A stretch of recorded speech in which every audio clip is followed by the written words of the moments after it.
विचार चल रहा था। ये वितर्क विचार आनंद अस्मितारोपानुगमात संप्रज्ञात समाधि साध्य का साधन का विचार हो गया। अभ्यास वैराग्य अभ्यंतर निरोधा।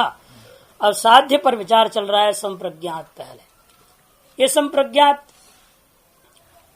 को काफी हद तक भगवान ने गीता जी में सुस्पष्ट कर दिया। अध्याय तो विषयान पुंस संगस्तेषु प्रजायते। ये सविचार सवितर्क निर्विचार निर्वितर्क ये सब लगभग जो है उसी का है। लेकिन सानंद और शाश्वत में थोड़ा अंतर हो जाता है, क्योंकि वितर्क में स्थूल विषय होता है और विचार में सूक्ष्म विषय होता है।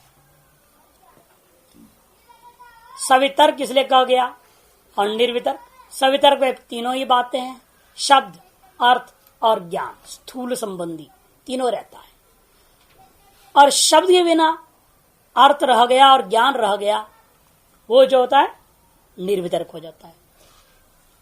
स्थूल विषय शब्द अर्थ ज्ञान त्रिपुटी पूरा होने का नाम सविचार सवितर्क।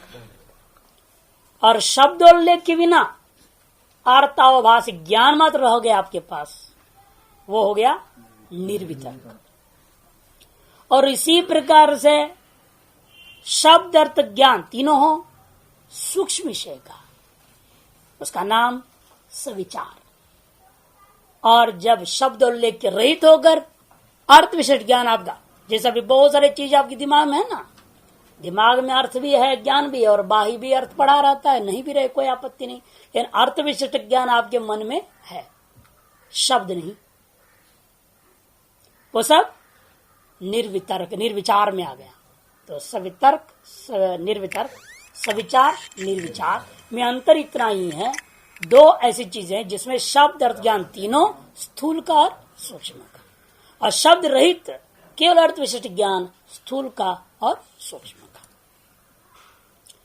यही लक्षणों को मैं आपने देखा कि सवितर्क किसको कहते हैं? भावनया भावीभूत इंद्रिय गोचर साक्षात्कार सवितर्क।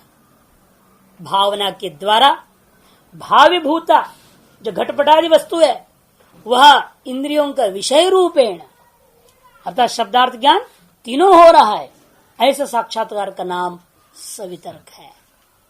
और निर्वितर्क का लक्षण में लिखाया था शब्दोल्लेख शून्यत्वेन तत्रैवालंबने, उसी स्थूल विषय में यदा भावना जब अर्थ विशिष्ट ज्ञानाकार भावना हो जाए तदा निर्वितर्क, उसको निर्वितर्क कहते हैं।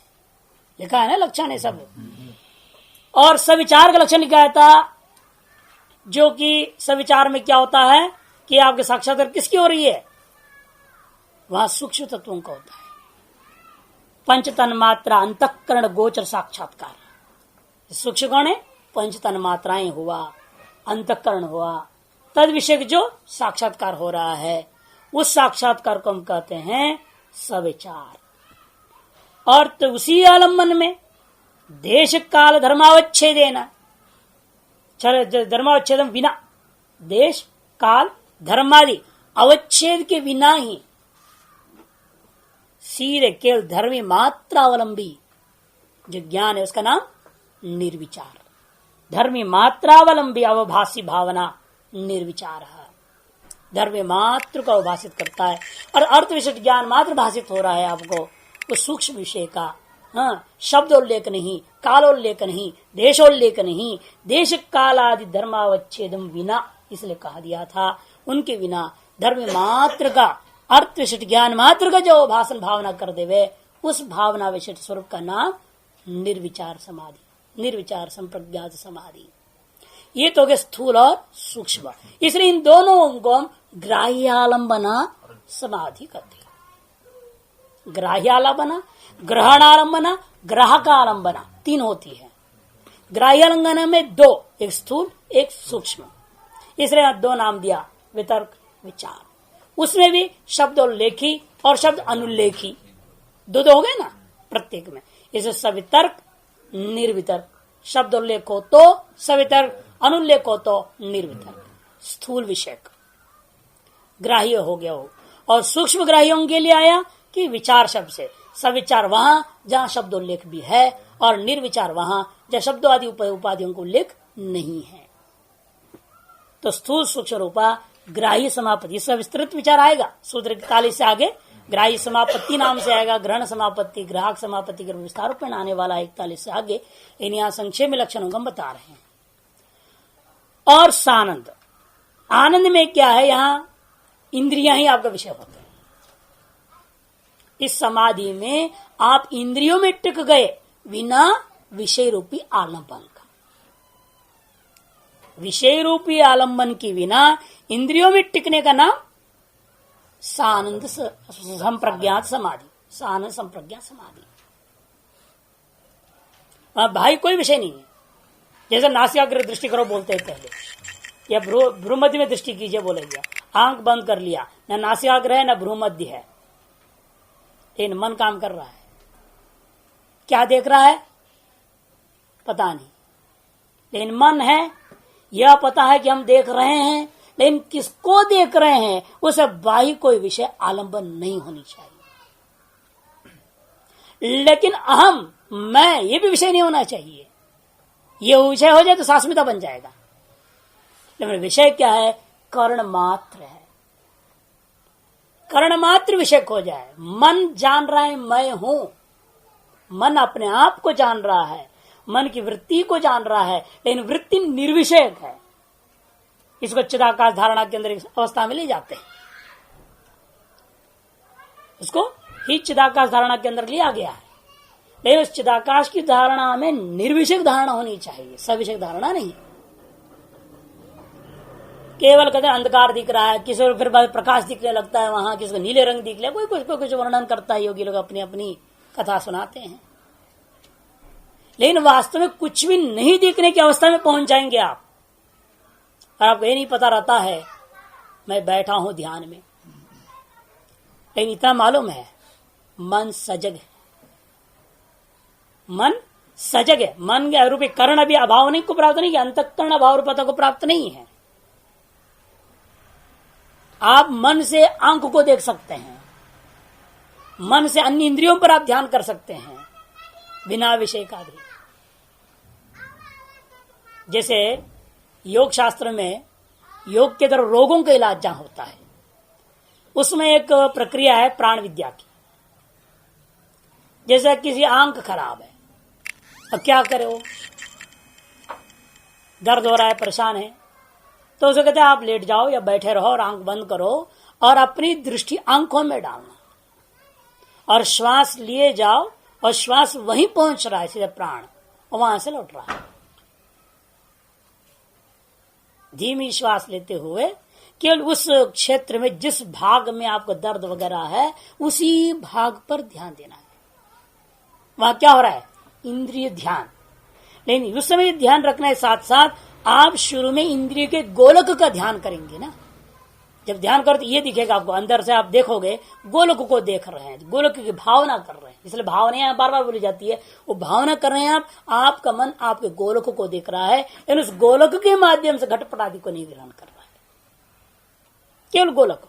फिर धीरे गोलक से भी अलग होकर के वो अपने आप हो जाता है अभ्यासात, वो सूक्ष्मता अपने आप प्राप्त होता है, आप कर्ण मात्र में टिक जाते हैं।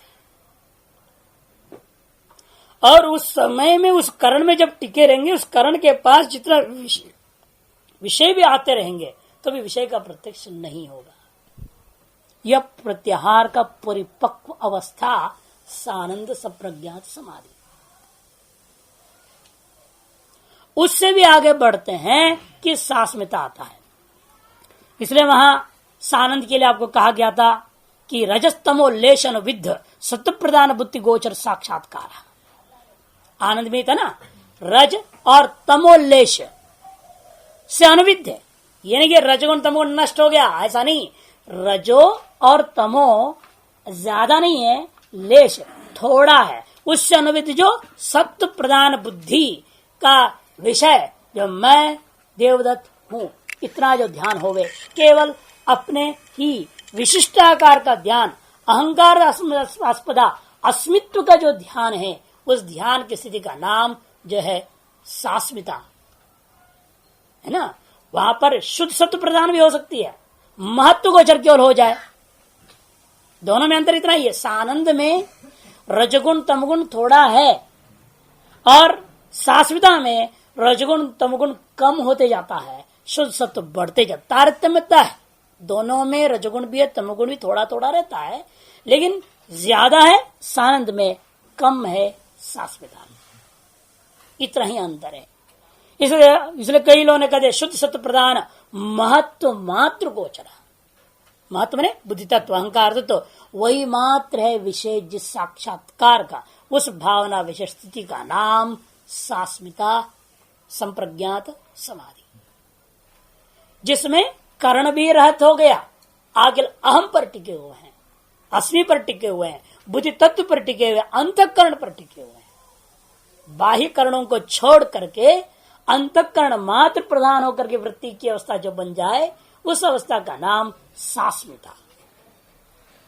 वहां पर अहम जो बुद्धि है वही प्रधान है, और बुद्धि सत्वगुणात्मिक होने के नाते सत्व प्रधान हो गया, और रजगुण तमगुण अत्यंत गौण हो गया। अभिभूत नहीं है, अत्यंत गौण है, ये अंतर है। और सानंद समाधि में जब तक कर्ण को हम देख रहे हैं तो वहां पर आपका तीन है, मैं हूं देखने वाला, और देखने वाला मेरा विषय कर्ण भी है, इसलिए वहां रजगुण ज्यादा है, तमोगुण थोड़ा, रजगुण ज्यादा, सत्वगुण भी है। अतएव आप जो है वायु विषय को ग्रहण नहीं करें। यदि कर्ण के ग्रहण करने काल में यदि ग्राह्य घटपटादि भी गृहित हो जाते हैं तो वह तमोगुण पूरा सवार है।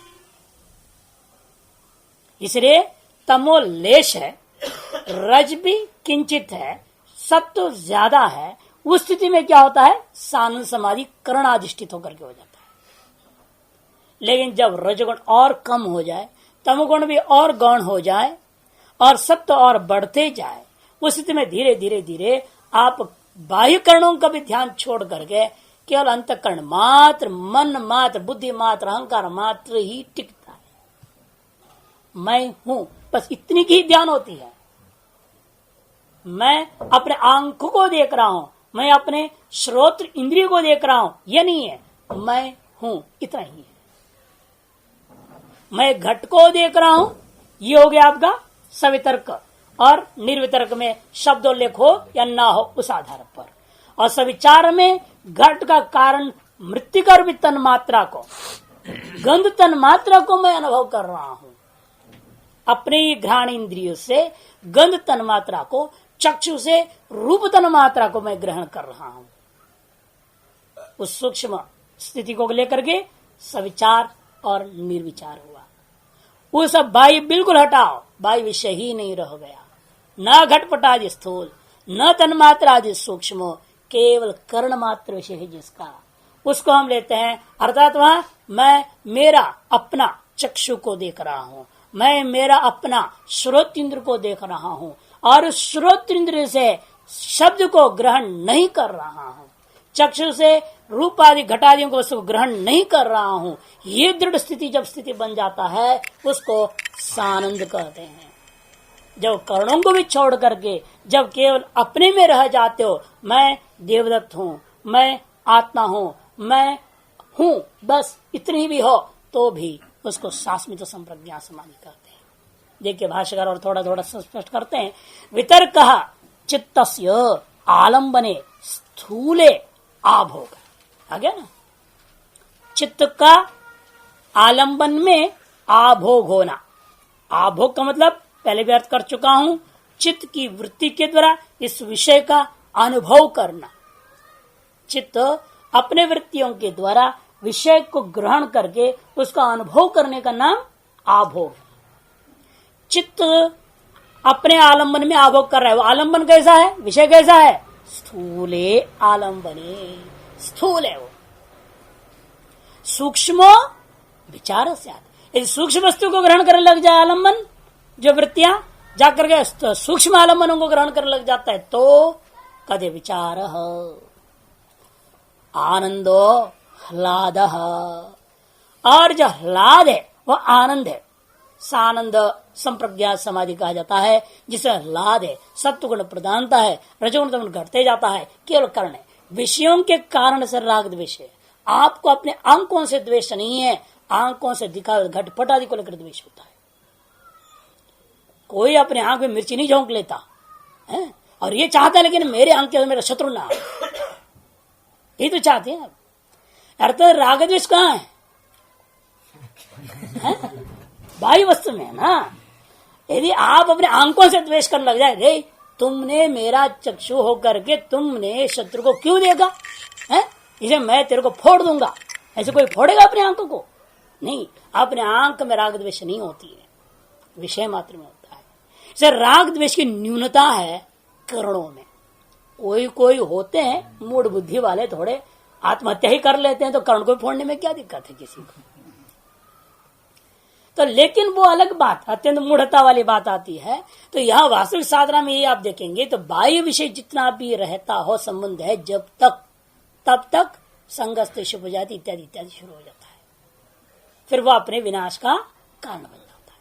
इसलिए बाह्य विषय रहे तो अगर केवल कर्ण में रह गया तो वहां कुछ उस बाह्य विषय की काल की अपेक्षा से ज्यादा आनंद अनुभव होता है। इसलिए उसका नाम ही रख दिया सानंद संप्रज्ञात समाधि। एकात्म का संविद अस्मिता, और इससे भी ऊपर उठा कारण और मैं उसको ध्यान करने वाला, ये जो त्रिपुटी है तब भी ध्येय है ना, कारण ध्येय है और मैं ध्याता हूं, उसका मैं ध्यान कर रहा हूं, ये त्रिपुटी वहां भी है। इसलिए उससे भी रहित होकर एकात्म का संविद मैं हूं, बस इतना ही। मैं अपने को देख रहा हूं, ये तो देखने की विषय तो है ना अपने आप को, अतः वो बनता नहीं, केवल मैं हूं इतनी एकात्मक जो संवित है जिसका विषय अस्मि, बस इतना ही। जैसे कठोपनिषद में कहा अस्तित्व उपलब्धव्य, अस्ति करके और अपने में अस्मि करके ही आपको उपलब्ध करनी चाहिए। लेकिन अस्मि में भी थोड़ा खटपट है ना, अभी तो सभी समाधि है इसलिए अस्मिता बोले हैं उन्होंने, है ना, अस्तिता नहीं है। अस्मिता अस्मिता इन दोनों में गड़बड़ है, लेकिन अस्तिता में कोई गड़बड़ नहीं है। अस्तिता सर्वव्यापक सर्व सामान्य कथन करता है, अस्मिता में भी भेद है, अस्मिता में भी भेद है। इसलिए अभी तो भेद समाधि की संप्रज्ञात की चल रही है, असंप्रज्ञात तो है नहीं, इसलिए उन्होंने नाम अस्मिता दिया, अस्तिता नहीं कहा। अस्मिता तत्र प्रथमा चतुष्टयानुगत समाधि, उसमें जो पहला है कौन सा वितर्क, वह चतुष्टयानुगत है। चतुष्टय में स्थूल सूक्ष्म इंद्रिय अश्रुतात्मक चारों से युक्त है। इसलिए आप कहते हैं मैं घट को देख रहा हूं। यहां आप जब बोलोगे तो घट बाह्य वस्तु है ना, पहला स्थूल वस्तु है। जब घट को आपने देखा है तो घट का कारण को ग्रहण कीजिए न कीजिए, वहां मृतिका भी है, गंध तन मात्रा भी है। बिना मिट्टी का घड़ा नहीं, बिना गंध तन मात्रा का मिट्टी नहीं। तो कारण पूर्वक ही कार्य ग्रहण होता है, भले अब कारण को पृथक प्रत्यक्ष कर सके न कर सके, लेकिन जब कार्य को ग्रहण किए हैं इसका मतलब क्या, उसका कारण भी आप जरूर ग्रहण किए हैं, लेकिन उसका विशिष्ट ज्ञान नहीं किया, अलग चीज है। विशिष्ट ज्ञान हम केवल कार्य का कर रहे हैं। अतः जब घट का प्रत्यक्ष हुआ तो गंध तन्मात्र सूक्ष्म प्रत्यक्ष हो गया। उसके साथ में देख रहा हूं कहा है ना अपने उस वाक्य में, देख रहा हूं का मतलब क्या, कर्ण का भी प्रत्यक्ष हो गया। और कौन कर रहा है, मैं देख रहा हूं, मैं हूं आ गया, इसलिए अस्मिता भी आ गई। चारों है वहां पर, स्थूल सूक्ष्म कारण और अहम। ये चारों का होने का नाम कहते इन्होंने चतुष्टयानुगत समाधि, चारों अनुगत है। ऐसे समाधि का नाम सविचार और सवितर्क और निर्वितर्क। सविचार निर्विचार में भी चारों हैं, लेकिन उसे स्थूल हटेगा, 3 रह जाता है। चारों में से एक घटेगा, उत्तरोत्तर एक घटते जाएगा। पहले में स्थूल भी है, सूक्ष्म भी है, करण भी है, कर्ता भी है। अब अगले में स्थूल हट जाएगा, 3 रह जाता है। वही करें द्वितीय वितर्क विकलह सविचार। द्वितीय कौन है, कहते वितर्क रहित है। वितर्क रहित मैंने यहां तात्पर्य स्थूल रहित है, उसका नाम सविचार है। अर्थवा 3 ही रह गया, सूक्ष्म करण कर्ता। तृतीयो विचार विकला, विचार विकल सूक्ष्म रहित। तीसरा कौन है, वो सूक्ष्म भी रहित हो गया। आज स्थूल गया, सूक्ष्म छूट गया, कर्ण और कर्ता रह गया। चतुर्थ तद विकलो, जो चौथा है वह आनंद विकल भी हो गया। यह आनंद से वो आनंद नहीं है ना, यह आनंद से कारण कर्ण विकल, जो उस समय हमारा धारणा का क्या काल में जो सानंद संप्रज्ञा समाधि अवस्था में जो विषय था करण उससे रहित होना, उसको आनंद विकल्प कहते हैं। अस्मिता मात्र थी, और क्या रह गया? कर्ता मात्र रह गया। सर्वे ये थे, इन सभी में आलंबन है।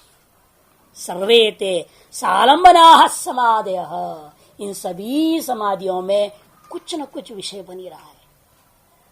कहीं स्थूल विषय है, कहीं सूक्ष्म विषय है, कहीं कर्ण विषय है, तो कहीं कर्ता ही विषय बन रहा है, अहंकार विषय बन रहा है, शुद्ध महतत्व बुद्धि तत्व ही विषय बन गया। लेकिन तत्व विषय है, कोई न कोई तत्व का अपने जो है विषय रूपेण यहाँ ग्रहण कर ही रहे हैं। अतः सर्वे ये सालंबना समाधि, अर्थात सबीजा समाधि, अर्थात इनकी ऐसी संस्कार बनती, ऐसी वासना बनती है, इसके कारण से आपको पुनर्जन्म जरूर होता है। इसलिए इसका नाम सबीज समाधियां हैं ये सब। लेकिन इनमें से सभी के सभी लोग सविचार समाधि में तो माहिर हैं नहीं, सभी के साथ सविचार समाधि तो होता ही है, लेकिन सवितर्क सानंद और शाश्वता तक भी पहुंचे नहीं है अभी।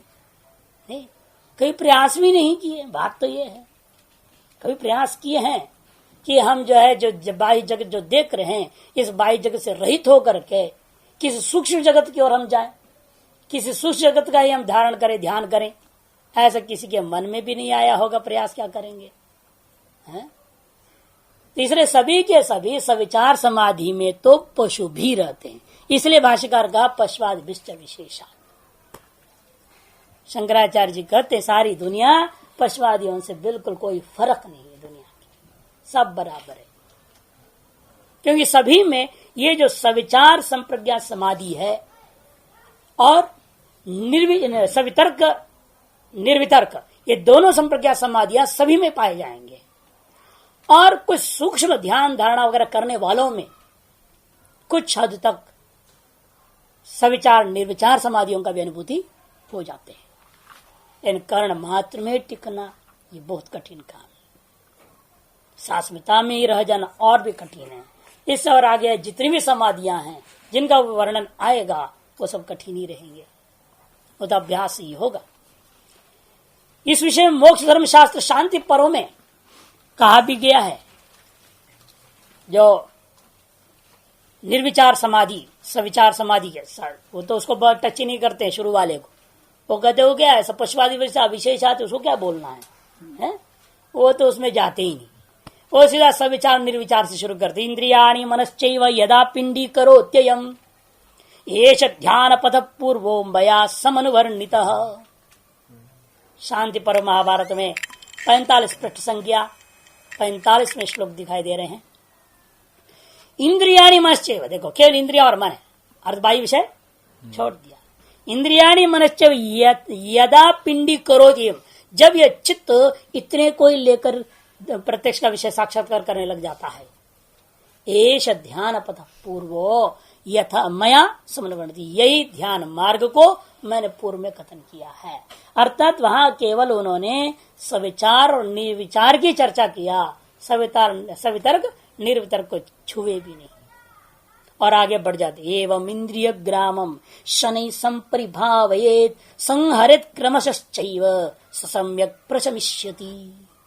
लेकिन उनमें भी एक एक एक इंद्रिय करके छोड़ते जाओ। एवं इंद्रिय ग्राम, इंद्रिय समूह को धीरे धीरे शनै ही संपरिभावयेत, जिस इंद्रिय को आसानी से ग्रहण कर सकते हो उसको उससे पहले टिक जाओ, फिर धीरे से उससे अगले में ऐसे कर सारी इंद्रियों को छोड़ देना पड़ेगा। संहरे क्रमशश्चैव सम्यक प्रशमिष्यति, वह सम्यक प्रकार से इंद्रियों से उत्पन्न होने वाला जो राग द्वेष आदि है उनको उनसे भी प्रशमन को प्राप्त कर जाता है। और अंत में केवल बुद्धि में आना ना, स्वयमेव मनश्चैवं पंचवर्गं च भारत पूर्वं ध्यान पदे स्थाप्य नित्य योगेन शाम्यति। स्वयमेव मनश्च एवं पंचवर्गंच, हे भारत, मन को और उसके पंच तन्मात्राओं के सहित पंचवर्गंच सर्वम स्वयमेव पूर्वम ध्यान प्रतिस्थाप्य, पूर्व ध्यान मान में स्थापित उसको वैसे रख करके नित्य योगेन, जो इन सब से रहित होने वाला जो नित्य योग कौन है? बुद्धि तत्व। क्योंकि आप अपने मन से कभी चक्षु संबंध होते हैं, कभी श्रोत्र से, सभी से संबंध रहता है क्या सदा? एक कालावच्छेदेना, एक वस्तु का दर्शन आदि के प्रति आप एक ही इंद्रिय से संबंध कर पाते हैं। आपको लगता है इस समय आप देख भी रहे हैं, सुन भी रहे हैं। नहीं नहीं, आप देखते हैं जब, तब सुन नहीं रहे हैं, जब सुन रहे हैं तब देख नहीं रहे हैं। ये बात ध्यान रखिए। लेकिन वो इतनी तेजी से चलता है, आलाद चक्रवत शतपत्र छेदनवत, इतना तेज है इस मन का खेल। आंख से कान, आंख से कान, इसलिए 4 अंगुली दूर रखा हुआ है भगवान ने। है इतना तेजी से भागता है वो, आपको लगता है मैं देख भी रहा हूं और सुन रहा हूं, दोनों एक साथ कर रहा हूं, ऐसा लगता है। इन एक साथ नहीं होता है। मन क्रम से ही संबंध करता है। इसलिए क्रमशः को हटाने के बाद क्या रह जाएगा? नित्य योगे न, जो नित्य योग वाला अपना केवल मन ही है जो सदा रहता है। बाकी अंग के व्यभिचार संबंध हो रहा है, नित्य संबंध तो केवल मन के साथ है। इसलिए मन मात्र में टिक गया। न तत्पुरुष कारेण न च दैवे न के नचित सुखम एषति तत्तस्य यदेवं संयतात्मनः न तत्पुरुष कारेण। और इसके लिए आप कोई मेहनत करेंगे, पुरुषार्थ करेंगे, उससे होगा? कहते नहीं, ये तो केवल अभ्यास से अपने आप होने वाला है। स्वतः जो सानंद और शास्मिता है वो अभ्यास के अलावा और किसी तरीके से प्राप्त नहीं हो सकता। कहते न दैवे न केनचित् सुखम एष्यति तत्तस्य, लेकिन उस अवस्था में जब पहुंच गया उसको ऐसा सुख प्राप्त होता है जो अन्यत्र कहा गया संयमित अंतःकरण वालों को प्राप्त होता है। यद एवं संयतात्मा सुखेन तेन संयुक्त रंसते ध्यान कर्म। जब एक बार उस सुख का आप अनुभव कर लेते हो, उसके बाद तो ध्यान कर्म में ही रहना चाहेगा और कभी बाहर नहीं आना चाहता है। वो धंधेबाजी में नहीं लगना चाहेगा। अब धंधेबाजी में लगने का मन आ रहा है, इसका मतलब समझ लीजिए हम अभी सवितर्क में ही हैं, सविचार में भी नहीं है। सविचार में जाने के बाद ये काफी हद तक आपको आंख खोल के बाहर देखने की इच्छा नहीं होगी। सवितर्क में जब आ जाओगे तो निर्वितर्क से सविचार, सविचार से निर्विचार में पहुंच जाओ। जैसे से आगे बढ़ते जाएंगे आपकी प्रवृत्ति स्वतः ही कटती जाती है, स्वतः ही व्यक्ति शांत होते जाता है। प्रशांत जो बोला ना, स्वतः ही शांत होते जाता है और उसके बाई प्रवृत्तियों में रुचि ही नहीं होती। लोग कहते हैं महाराज आप अब क्यों ऐसे चुपचाप बैठे हुए हैं, अब क्या उनको समझाएं? 3 दिन बड़ा जोरदार चला, नहीं 2.5 दिन में निपटा दिया, पौने 2 दिन 3 दिन में ही सेमिनार अर्थशास्त्र की चल रही थी।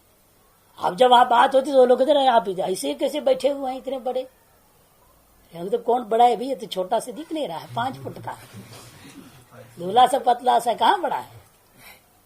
नहीं आपको तो इस पर लिखना चाहिए, बोलना चाहिए। अब चलिए हम ले चलते हैं, हम वहां यूनिवर्सिटी में बुलाएंगे। मैंने कहा यूनिवर्सिटी है। मैंने कहा आपको बोलना नहीं आता। वर्ष माने बेकार, बिल्कुल बर्बाद। एक में अद्वितीय बर्बाद करने वाला स्थान है तो यूनिवर्सिटी। तुम समझते हैं? अब वहां तुम मुझे बुला रहा है, नहीं तुम बर्बाद हो रहे हो, वही ठीक है, हमको मत बुला। वो कहते आप ऐसे पदछेद कर देते हैं, बड़ा मुश्किल है। वी नहीं WO कर दो, यूनिवर्सिटी VR लिखते हो लोग, WORS कर दो, बस काम खत्म, वर्ष हो जाता है। तो इसलिए हमें वहां जाना नहीं है।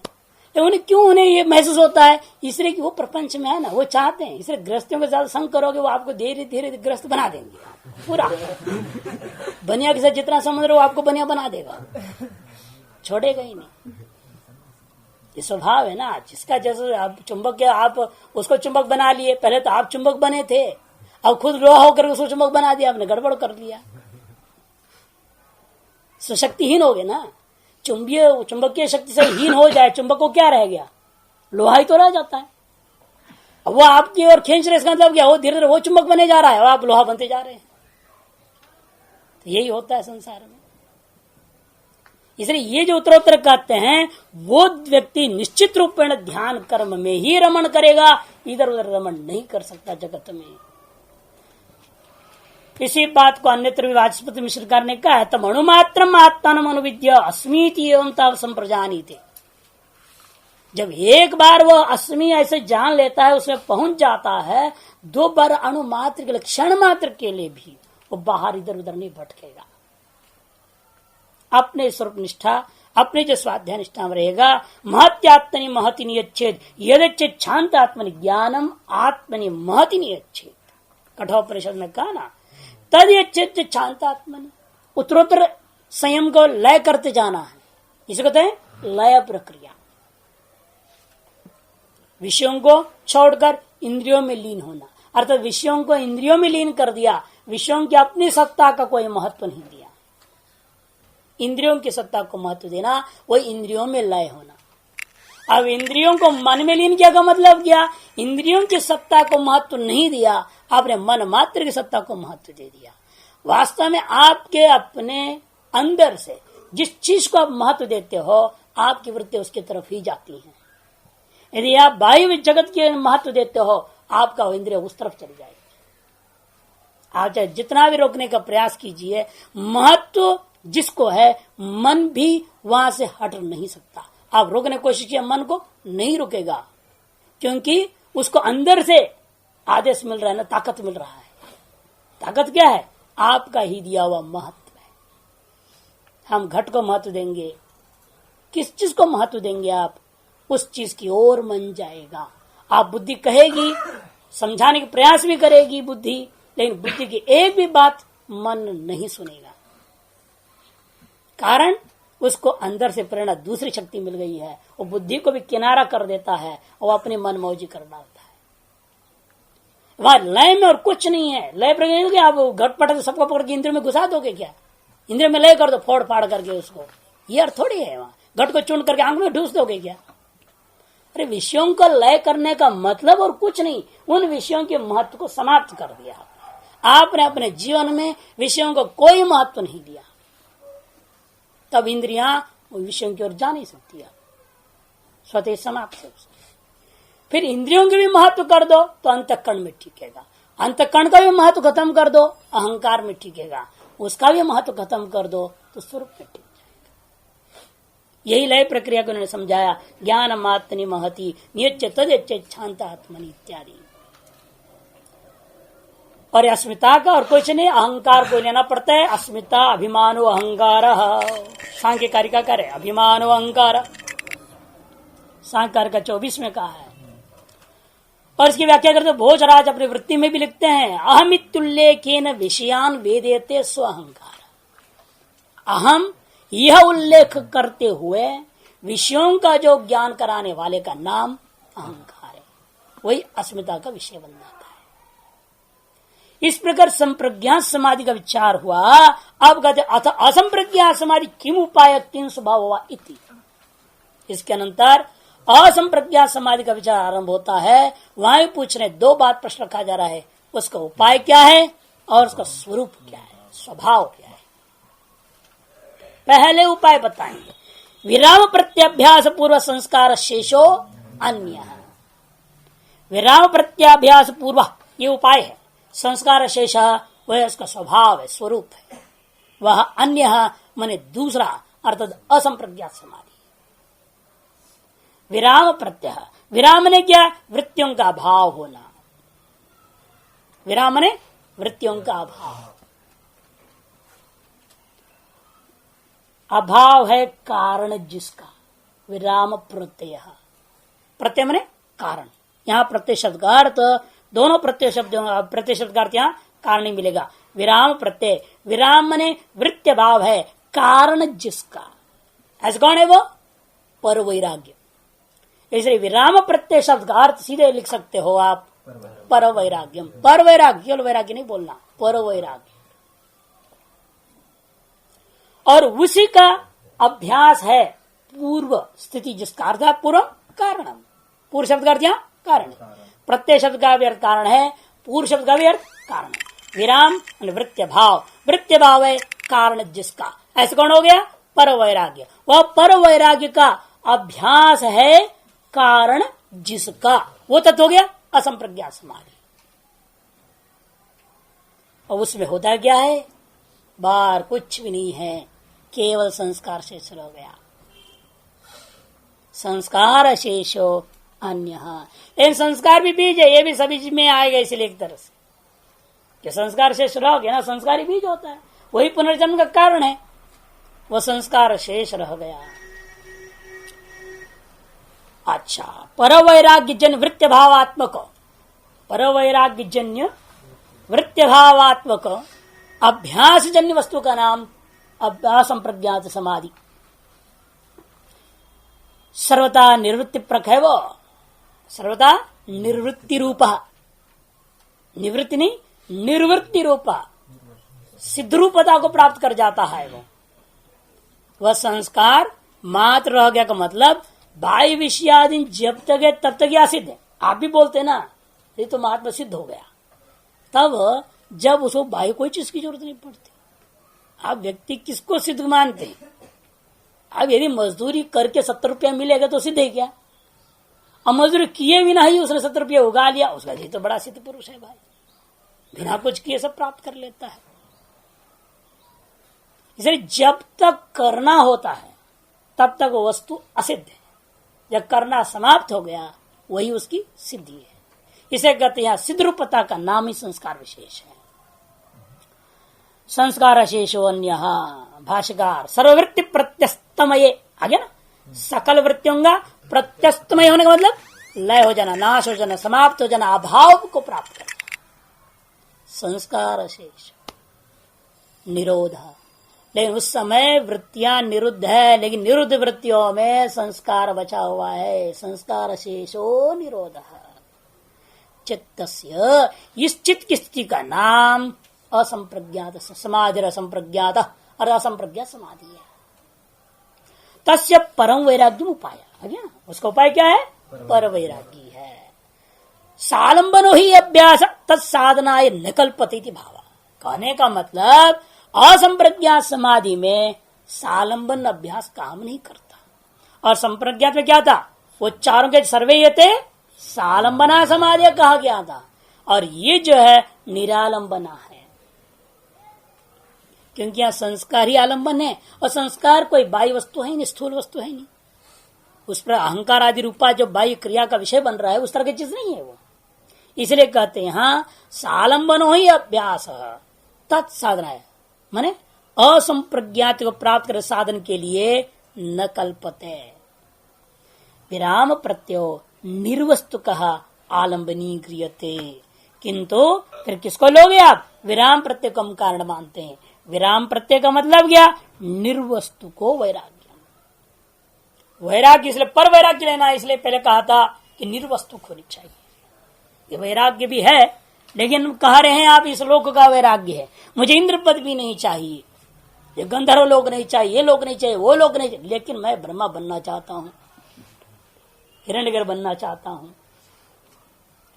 तो छोटे मोटे पदों से वैराग्य, लेकिन बहुत बड़ा पद पर सीधा हुआ आंक लगा रखा हुआ है। जैसे एक था, वो कहता हम कभी मंत्री नहीं बनेंगे, कोई मुख्यमंत्री नहीं बनेंगे, कोई पद नहीं लूंगा, और सीधा प्रधानमंत्री बन गया। हाँ, ऐसे भी हैं चंद्रशेखर, कभी किसी के भी मंत्रिमंडल में शामिल नहीं हुआ, कोई पद नहीं स्वीकार किया, सीधे उसकी आंख वहीं लगी थी, और भगवान ने देखो उसको संयोग भी बना दिया, भले 2-4 महीने का, लेकिन हो तो गया। तो वो भी क्या सविषयी है, सालंबना वैराग्य, निरालंबना नहीं। इसलिए कहते वैराग्य हो, लेकिन वह वैराग्य निर्वस्तुक होनी चाहिए। आलंबनी क्रियते, जब उसको वह अपने समाज स्व साधन रूपेण आश्रय करता है, स्व साधन रूपेण उस पर वैराग्य को आश्रित कर लेता है, सच अर्थ शून्य, लेकिन वह प्रयोजन भी नहीं है, प्रयोजन शून्य है वो। तद अभ्यास पूर्वम चित्तम निरालंबनम, और उसके अभ्यास पूर्वक जो चित्त है वो निरालंबन रहेगा। अभाव प्राप्तम इव भवति, ये ना वो समझेगा अभाव हो गया जड़ हो जाएगा। फिर जड़ होने के लिए कौन समाधि का अभ्यास करे भाई? हैं अच्छे हैं, भले चेतन तो है अभी, हाँ, जड़ होने के लिए क्यों प्रयास करे? इसलिए कहते हैं कि देखो अभाव प्राप्त इव भवती थी एष निर्बीज समाधि संप्रज्ञाता। इसलिए अभाव के समान प्राप्त हो रहा है, अतः बीज का होते हुए न के बराबर हो गया वो, इसलिए कहते निर्बीज समाधि ही असंप्रज्ञात है। इसे पूर्व जितने भी संप्रज्ञात चारों के चारों वो हो गया आपके सबीज, और ये हो गया निर्बीज। ये निर्बीज इसलिए वैराग्य के कारण से, निर्विषक वैराग्य के कारण से। लेकिन अभी भी धर्म में समाधि नहीं आया, कैवल्य के योग्य समाधि नहीं है। निर्बीज होता हुआ भी आपको ऐसा फल देगा जिसे पुनर्जन्म नहीं है किंतु मोक्ष भी नहीं है। ऐसा चीज की ओर समाधि ले जाता है जिसमें आपको पुनर्जन्म भी नहीं मिलने वाला और मोक्ष भी नहीं मिलने वाला, बीच में लटकाने वाला है। इसी को कह रहे विधेय प्रत्यय और प्रकृति लय।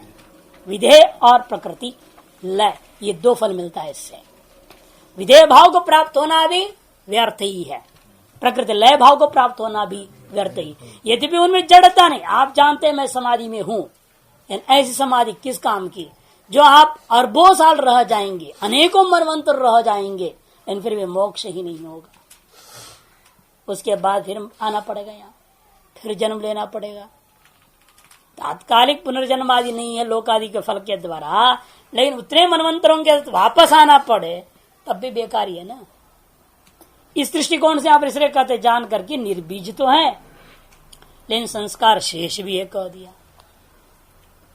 वो ऐसी विलक्षण सूक्ष्म संस्कार होगा जिसके कारण से आपको बारंबार जन्म जब अनुभव कर रहे जैसे वैसे नहीं होता है।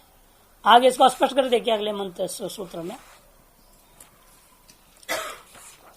अच्छा, यहां निरोध काल के होने कारण से बहुत विचार हिंदी वाले विस्तार रूपेण दे रहे हैं, लेकिन ऐसा कोई विशेष इसमें नहीं है। जो पूर्व जितनी चर्चा हो चुकी उसको विस्तार कर रहे हैं। इसलिए आगे जाके सकल वयम द्विविधा, यह भी दो प्रकार का है। सकलु कौन सी?